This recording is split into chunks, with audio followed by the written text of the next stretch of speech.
Welcome to my channel. आज जो topic मैं आपके लिए लेके आया हूँ वो है how to find out area, direction and bearing in topographical sheet.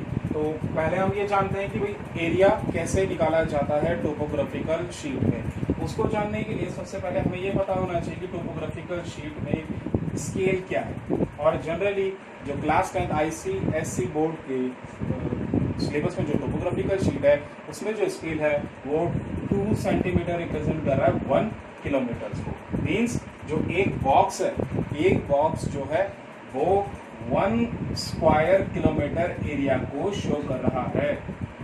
ठीक है, तो एग्जाम में आपसे दो चीजें पूछी जा सकती हैं। Find out area on ground distance. तो जब आपको ग्राउंड डिस्टेंस मेन एरिया को निकालना है तो आपको एक बॉक्स को 1 स्क्वायर किलोमीटर मानना होगा। ओके, क्योंकि एक लाइन 1 किलोमीटर को रिप्रेजेंट कर रही है। ये जो 2 सेंटीमीटर की लाइन है ये 1 किलोमीटर के एरिया को रिप्रेजेंट कर रही है। 1 into 1 equal to 1 square kilometre. और उसी एरिया को अगर आपको मैप डिस्टेंस में शो करना है तो मैप डिस्टेंस में शो करने के लिए उसी एरिया को 2 into 2 equal to 4 square centimetre कहना होगा। ये लाइन 2 सेंटीमीटर की है। अगर आप मैप डिस्टेंस निकालना चाहते हैं तो 2 इंटू 2 एक बॉक्स जो है सिंप्लीफिकेशन सिंपल वे में मैं कहूँ तो मैप डिस्टेंस में जो ये एक बॉक्स है, एक बॉक्स 4 स्क्वायर सेंटीमीटर का होगा और ग्राउंड डिस्टेंस में यही बॉक्स 1 स्क्वायर सेंटीमीटर का होगा। और सिंपली अगर आपसे कह दिया है कि भाई इस ग्रिड बॉक्स से लेकर के इस ग्रिड बॉक्स के बीच के एरिया को निकालना है और इस ग्रिड बॉक्स से इस ग्रिड बॉक्स के बीच के एरिया को निकालना है तो आप उतने बॉक्सेस को सिंपली गिन लीजिए। ओके, बट फॉर एग्जांपल आपको इस तरीके से एरिया मार्क करके दे दिया है। ठीक है, तो अब इस तरीके से आपको जब एरिया मार्क करके दे दिया है तो इसमें से first you have to count total number of full boxes. Boxes को आप उनके साइज की कैटेगरी के हिसाब से डिवाइड कर दो। जैसे कि इस बॉक्स में मेरे इस एरिया में मेरे पास 2 बॉक्स ऐसे थे जो फुल बॉक्सेस थे, तो उसका एरिया मैंने लिख दिया यहाँ पर 1 स्क्वायर किलोमीटर। ये पूरे बड़े बड़े बॉक्स थे तो यहाँ पे हमने लिख दिया कि 1 स्क्वायर किलोमीटर के कितने बॉक्सेस हैं, 2। तो 2 स्क्वायर किलोमीटर इन 2 बॉक्सेस का एरिया आ गया। After that half square kilometre के हमारे पास 2 बॉक्सेस थे, आधे आधे 2 बॉक्सेस हैं। सिंपली हमें ये लिखना है आधे आधे जितना आधा बॉक्स ही। देयर वर 2 बॉक्सेस, हमने यहाँ पे लिख दिया 1.5 2 boxes. 1.5 2 boxes means 1 square kilometre area. Then 3/4 के भी 2 बॉक्सेस हैं। अभी 3/4 हमने कैसे निकाला, ये हमने अज्यूम कर लिया कि ये 75% एरिया है। यहाँ पे हमने अज्यूम करा ये 50% एरिया है। यहाँ पे हम अज्यूम कर लेंगे कि ये 75% एरिया है। जो लेफ्ट आउट एरिया है वो 25 है। तो अगर हम इसका 75% निकालेंगे तो वो 3/4 होगा। तो 3/4 के 2 बॉक्सेस हैं, यहाँ पे हमने लिख दिया 3/4 के 2 बॉक्सेस हैं। कितना एरिया आया 1.5। उसी तरीके से 1/3 का हमें यहाँ पे लगा कि एक ही बॉक्स है तो 1/3 का एक बॉक्स एरिया आया 0.3 स्क्वायर किलोमीटर। ओके, इसी तरीके से 1/4 यानी 25% के 2 बॉक्सेस थे। 25% के 2 बॉक्सेस को जब हमने मल्टीप्लिकेशन किया तो हमें एरिया मिला 0.50।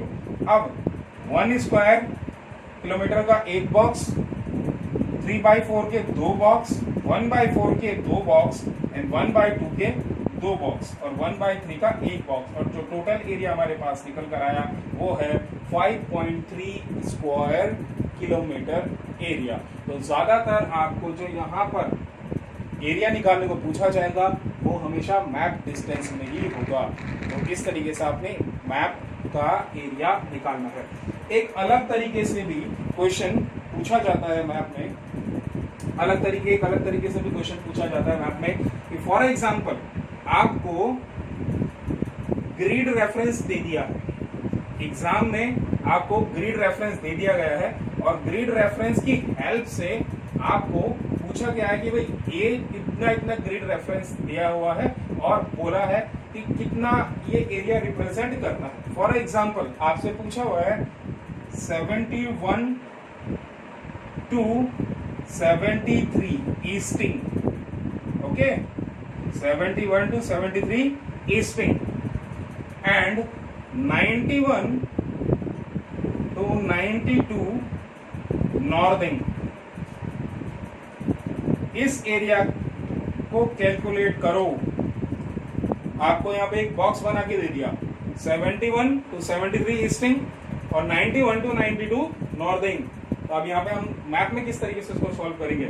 हमें बोला है 71 to 73 easting, this is 71 cross air, 72 easting cross air. Okay, अब ये पूरा नहीं, 91 to 92 नॉर्दिंग के बीच का एरिया। तो ये जो पूरी दो बॉक्सेस हैं वो 71 to 73 के बीच में हैं, बट हमें नॉर्दिंग भी देखना है। उसके बाद 91 to 92 नॉर्दिंग, और ये हमें क्रॉस कर लेना है एरिया। तो जिस एरिया की हमें, जिस ग्रीन बॉक्सेस का हमें एरिया निकालना था, वो ग्रीन बॉक्स ये मिल गया हमें जब हम इस कार्डिनल पॉइंट्स को मैच करते हैं। तो 71 to 73, 91 to 92, 71 easting, look at here, 71 easting, 91 northing, 73 easting, 91 northing. और इस बॉक्स का जब हमें एरिया निकालना है तो ऑब्वियस सी बात है, ये 1 स्क्वायर किलोमीटर का है, ये भी 1 स्क्वायर किलोमीटर का है। हमारा आंसर हुआ 2 स्क्वायर किलोमीटर। बट बच्चे गलतियां करते हैं कहां पर, टू मार्क दिस एरिया। तो बड़े ध्यान से इसको पहले मार्क करो, उसके बाद आप एरिया फाइंड आउट इजीली कर सकते हो। नाउ अगला जो टॉपिक है वो है डायरेक्शन से रिलेटेड। तो before going to direction big question कैसे आते हैं, उन क्वेश्चंस को जानने से पहले हमें यह जान लेना चाहिए कि कार्डिनल पॉइंट्स कितने होते हैं। Cardinal points means direction on our earth. तो जो हमारी अर्थ है वो रोटेट करती है नॉर्थ एंड साउथ पोल्स पर। Okay, north and south pole पर। तो जो नॉर्थ एंड साउथ पोल है हमारा, वो इंडिकेट करता है पोल स्टार की तरफ, पोल स्टार की तरफ ये इंडिकेट करता है। अब जिस एक्सिस पर हमारी अर्थ रोटेट कर रही है, उसी के सेंटर से जो लाइन इसके 90 डिग्री में चली जाएगी वो ईस्ट और वेस्ट कहलाएगा। भाई जो नॉर्थ एंड साउथ है, these are north pole and south pole, because our earth is rotating on that, we will draw a imaginary line between them। तो उससे हमारी नॉर्थ और साउथ डायरेक्शन तो हमें मिल गई। अब इन दोनों के जो 90 डिग्री पर इन दोनों लाइंस को जो काटेगी, वो डायरेक्शन हमारा ईस्ट और वेस्ट हो जाएगा, जैसे कि ये है। फर्दर ईस्ट और वेस्ट के बीच की डायरेक्शंस को हमने और 4 हिस्सों में डिवाइड करा, और अल्टीमेटली हमें मिलते हैं 8 cardinal points. Important 8 cardinal points होते हैं। उसके बाद तो 16 डिवीजन, 8 और डिवीजन हो जाते हैं, लेकिन इंपॉर्टेंट वन ये है। तो this is north east direction between north and east, south east direction between south and east, south west direction between south and west, and north और वेस्ट के बीच में नॉर्थ वेस्ट डायरेक्शन। एग्जाम में question पूछा जाता है कि भाई ए सिटी से बी सिटी की डायरेक्शन बताओ, find out direction of city B from city A. Now here what is the confusion, बच्चे कंफ्यूज होते हैं कि भाई ए की डायरेक्शन पूछी है, बी की डायरेक्शन पूछी है, और आंसर उल्टा लिख देते हैं। तो इसकी सिंपल ट्रिक में बताता हूं बेटा। While examination you are in tension, आप एक टेंशन मोड में होते हैं, और आपको पता है भाई कि ये तो सिंपल वे में आपको पता है कि ये नॉर्थ ईस्ट डायरेक्शन शो कर रहा है और ये साउथ वेस्ट डायरेक्शन शो कर रहा है। क्वेश्चन पूछा हुआ है find out direction of B from A. तो आंसर लिखते टाइम आप क्या करोगे, answer direction of B is, simply उसकी डायरेक्शन लिख दो, north east from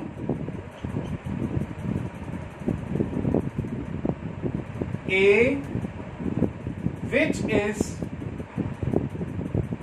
in south west. Clear? तो अगर बच्चा क्वेश्चन मिसरीड नहीं कर रहा है तो वो सिंपली इसका जवाब दे देगा नॉर्थ ईस्ट डायरेक्शन। ठीक है? बट जब आप कंफ्यूज हो जाते हैं कि भाई इसकी डायरेक्शन पूछ रहा है उसकी डायरेक्शन पूछ रहा है, तो जिस तरीके से आपका क्वेश्चन पूछा गया है अगर आप आंसर उसी की लैंग्वेज में दे दोगे तो अल्टीमेटली आपका आंसर सही माना जाएगा, क्योंकि आपने आंसर तो ये दिया है ना, direction of B is north east from A which is in south west. तो जो आंसर चाहिए था वो आपने ऑलरेडी दे दिया है। एग्जाम में ये बच्चों को कंफ्यूजन हो जाता है कि भाई ये डायरेक्शन पूछिए या ये डायरेक्शन पूछिए। तो आई होप आपको डायरेक्शन क्लियर हो गई होंगी कि जब भी डायरेक्शन अगर सिंपली पूछा हुआ है कि बी की डायरेक्शन कहाँ है भाई, तब आपको मैप के कोऑर्डिनेट्स देखने हैं। अगर बी यहाँ है तो ये नॉर्थ ईस्ट डायरेक्शन है, बी यहाँ है तो ये नॉर्थ डायरेक्शन है, यहाँ पर भी बी है तो ये नॉर्थ डायरेक्शन है, बी यहाँ पर है तो ये नॉर्थ वेस्ट हो जाएगा। अंडरस्टैंड?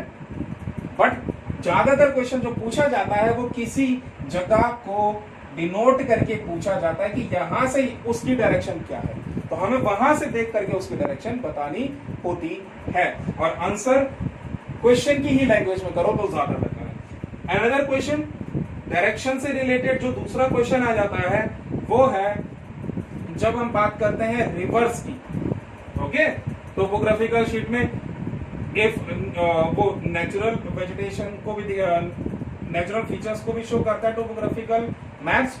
तो अगर टोपोग्राफिकल मैप में आपसे पूछ लिया भाई कि ये वाली सिटी, फॉर एग्जांपल ये रिवर है, this is city A, this is city B.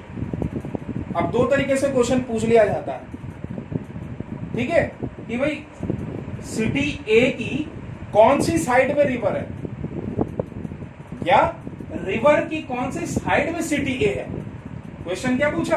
River की कौन सी साइड में सिटी ए है। तो बच्चे इसमें क्या लिख लेते हैं? North direction, north east direction, west direction, east direction. First thing that I would like to tell you that river के जब बैंक पूछे हुए तो आपने उसमें डायरेक्शन नहीं लिखने। रिवर का जो भी बैंक होता है वो लेफ्ट और राइट होता है। सिंपल वे में अगर मैं कहूं कि जब कोई इंसान इस डायरेक्शन में चल रहा है तो हमने उसके लेफ्ट साइड वाले हिस्से को, जो कि लेफ्ट हैंड हमारा इधर होता है, इधर हमारा राइट हैंड होता है, this is left hand, this is right hand. तो ऑब्वियसली बात है जब इंसान इधर को जा रहा है तो उसका लेफ्ट हैंड इधर होगा, उसकी लेफ्ट डायरेक्शन लेफ्ट बैंक किधर होगा? इधर होगा। राइट बैंक किधर होगा? राइट बैंक यहां होगा। क्लियर? जब वही इंसान ऊपर की तरफ मूव कर रहा है तो उसका जो लेफ्ट हैंड है वो यहां चला जाएगा और राइट हैंड यहां हो जाएगा, तो उसकी जो लेफ्ट बैंक होगा वो यहां हो जाएगा। सेम हमें रिवर के केस में देखना है। रिवर की फ्लो ऑफ डायरेक्शन किस तरफ है, ठीक है, रिवर का फ्लो ऑफ डायरेक्शन किस तरफ है। अब हमें यह कैसे पता चले कि रिवर का डायरेक्शन किस तरफ है? तो दो तरीकों से हमें आसानी से पता चल सकता है कि दो तीन तरीके हैं जिससे हमें ये जान सकते हैं कि रिवर की डायरेक्शन किस तरफ को है। पहले तो एक सिंबल बना दिया जाता है वहीं पर रिवर पर इस तरीके से, तो जो बता देगा कि भाई रिवर की डायरेक्शन इस तरफ है। क्लियर? अब ये सिंबल नहीं है तो आगे हमें क्या देखना है कि अगर यहां पर कंटूर्स ड्रॉ करे हुए हैं ब्राउन कलर में, तो कंटूर्स क्या इंडिकेट करते हैं? किसी ऊंचे एरिया को, ऊंची हाइट वाले एरिया को। और यहां अगर प्लेन एरिया या कंटूर नहीं है तो हमको अल्टीमेटली ये सिंपल वे में समझ लेना है कि रिवर की डायरेक्शन इस तरफ है, क्योंकि पहाड़ तो इस तरफ। डोंट गेट कंफ्यूज कि साउथ डायरेक्शन इधर है तो भाई नदी इधर बहेगी, वो डायरेक्शन है, स्लोप नहीं है। River flows along slope. River जो है वो स्लोप के साथ बहती है, ठीक है। तो स्लोप के साथ बहने की वजह से जो डायरेक्शन है वो ऊंची जगह से नीचे जगह की तरफ होगा। कंटूर लाइन हाइट को इंडिकेट करती है। दूसरा तरीका। तीसरा तरीका ये होता है रिवर की डायरेक्शन को जज करने का कि जो रिवर है, जब वो निचले इलाकों में आती है तो वहां पर उससे उसकी ट्रिब्यूटरीज मिल रही होती हैं और ज्यादातर ट्रिब्यूटरीज की जो डायरेक्शन है मिलने की वो सजेस्ट कर देती है कि रिवर किस तरफ बह रही है। फॉर एग्जाम्पल जो इस रिवर की ट्रिब्यूटरीज हैं वो अगर रिवर को ऐसे इस तरीके से मिल रही है, इस तरीके से मिल रही है, तो हमें ये समझ लेना चाहिए कि जो रिवर की डायरेक्शन है वो अगेन इस तरफ है। तो अगेन अब मैं अपने क्वेश्चन पे वापस आता हूं। अब आपने जान लिया 3 एग्जांपल से कि भाई रिवर की डायरेक्शन इस साइड को है, यानी रिवर का मुंह इस साइड को है। तो जब रिवर को एग्जांपल मान लो इंसान का, जब इंसान इधर की तरफ चल रहा है तो उसका राइट हैंड कहां है? यहां है। This is right hand. So which bank is this? This is right bank and this one is left bank. अब क्वेश्चन बड़ा कंफ्यूजिंग वे में पूछा जाता है कि on which bank of river A city is situated, या on which bank of river city A is situated, और city A कौन से बैंक में? 2-3 तरीकों से क्वेश्चन पूछ लिया जाता है, बट आप आंसर डायरेक्टली सिंपल ये लिख लो कि city A is situated on a right bank। तो क्वेश्चन जिस भी रूप से पूछा गया है वो आपके लिए सही माना जाएगा। क्लियर? तो आई होप यहाँ पे आपको रिवर का डायरेक्शन भी समझ में आ गया होगा। अगला टॉपिक जो मैं आपको समझाना चाहता हूं that is true north and magnetic north. Magnetic compass generally हमें जो डायरेक्शन बताता है वो मैग्नेटिक नॉर्थ की बताता है। ओके, अब मैग्नेटिक नॉर्थ क्या है? तो जो हमारी अर्थ है, क्योंकि इसके अंदर रेडियो एक्टिव एलिमेंट्स है।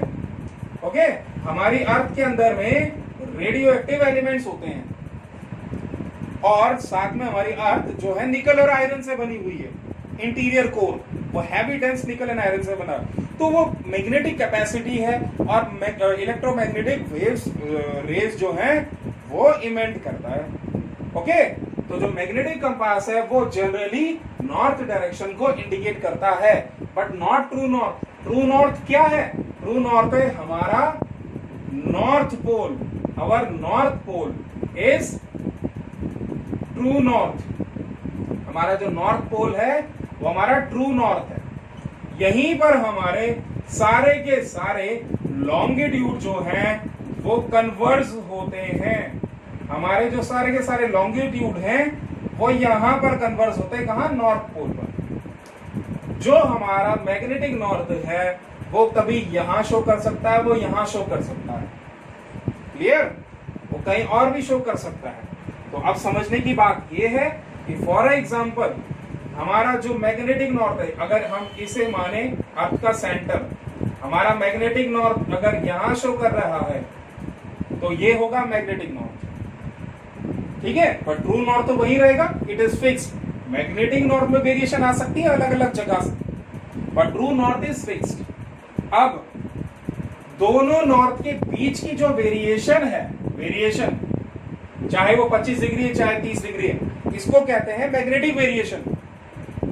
और अलग अलग जगह पर जो लाइन इन वेरिएशंस को ज्वाइन करती हैं, जिन जिन जगहों पर सेम वेरिएशन आती है, मान लो यहां पर 25 डिग्री की वेरिएशन आ रही है, यहां पर 25 डिग्री की वेरिएशन आ रही है, यहां पर 25 डिग्री की वेरिएशन आ रही है, तो जो लाइन इन मैग्नेटिक वेरिएशंस और ट्रू नॉर्थ और मैग्नेटिक नॉर्थ की वेरिएशंस को डिनोट करता है सेम लाइन से, उसको कहते हैं आइसोटोनिक लाइन।